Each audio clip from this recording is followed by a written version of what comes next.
Hi, how are you going? My question is in regards to the Evoca Drive upgrade. I noticed that the federal government's putting in $100 million of the $130 million upgrade. What is the process for federal government funding of infrastructure? My understanding of it was federal highways were 80-20 funding split, and what goes beyond federal highways? How is that process? What rules and guidelines do you use to fund roads that aren't a part of a federal highway?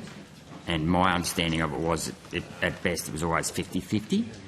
So I'm just curious to know why the federal government would be putting in the bulk of money for a $130 million upgrade that isn't part of a federal highway. Thank you, Senator. Jessica Hall, Deputy Secretary, Infrastructure Group.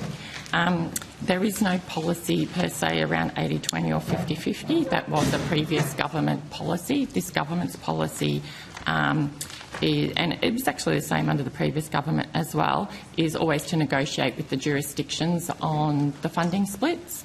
So that is a part of the normal negotiations with those jurisdictions and has been since the Infrastructure Investment Program existed. So some projects may be at 80-20, some projects may be at 75-25, some projects may be at 50-50. Okay, so this was more like 75-25 federal funding. What was the guidelines? Why did you decide to fund this with the 75? An election commitment made in the lead up to the 2022 election. Okay, so that's good to know. Thanks, Senator Chisholm. Yep.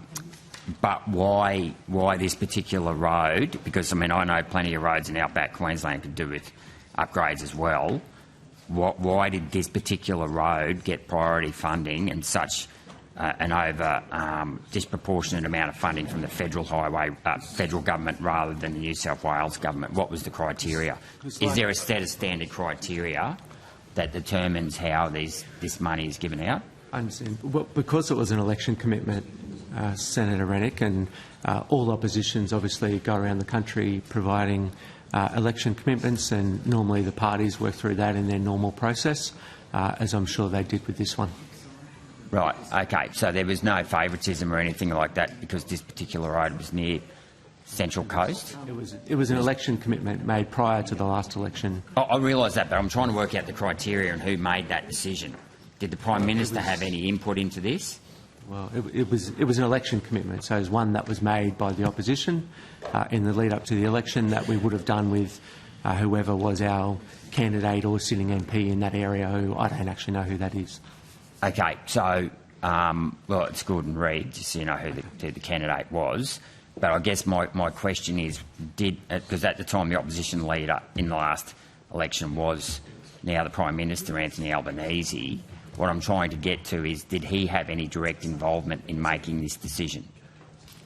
Well, I don't know the answer to that. I do know the process that we went through in terms of putting our policies together before the last election. We'd consult with local MPs or candidates about what their priorities were and obviously go through it in a responsible way to ensure that we're delivering projects that are going to make a significant difference for local communities. I'm sure Gordon Reid would have been influential in that decision, given he's a good local MP.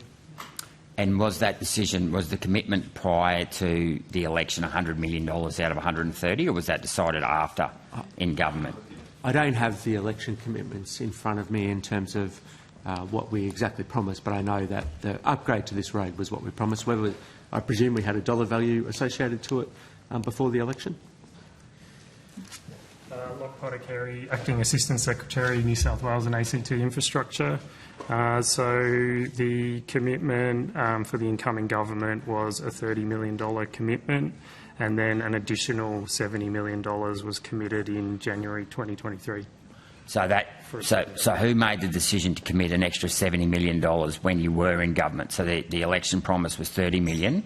That then got lifted to $100 million in government. How was that decision evaluated? It was a decision of government, Senator. So is it possible to get correspondence between the Minister's office and the department as to how that decision was calculated, was made? I mean, you know, you just gone and decided to add another $70 million over and above an election commitment. Don't you think that deserves some explanation? So I'm anticipating, Senator, that in what we find with election commitments from both sides of government or politics is that often when they make an election commitment, they make an election commitment for a certain type of upgrade, and often that upgrade or the dollar figure doesn't align with the upgrade that they would like to deliver. So we then need to make sure that we've got enough funding to deliver the upgrade as they've actually asked for. So it would have been in conversations with the New South Wales Government to say something along the lines of to deliver that project, that isn't enough money, so we need an extra amount. So it would have been through negotiations with the jurisdiction, which is what we do with all of the jurisdictions, to make sure that we've actually got enough money to deliver what was actually expected. Because my experience with election commitments is normally they're broken and the money gets downgraded, not upgraded.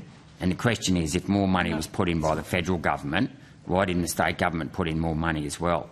It seems to me as though, because there's my concern with this isn't an electorate, this is a road that now leads to the Prime Minister's new house and his partner. Well, no, this comes to conflict of interest. With all due respect, this was a decision made years ago. It's in 2023. It was under your government, an extra $70 million. I mean, this outshines any upgrades, which doesn't cost anywhere in terms of millions.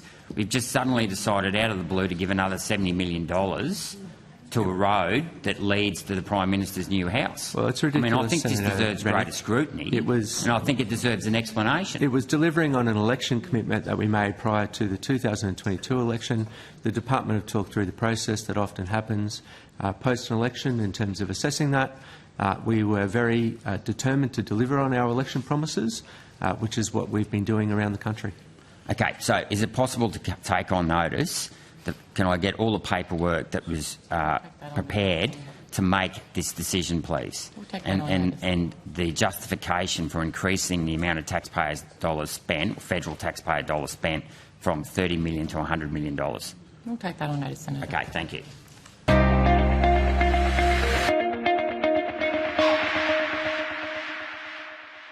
Authorised G. Rennick People First Chermside.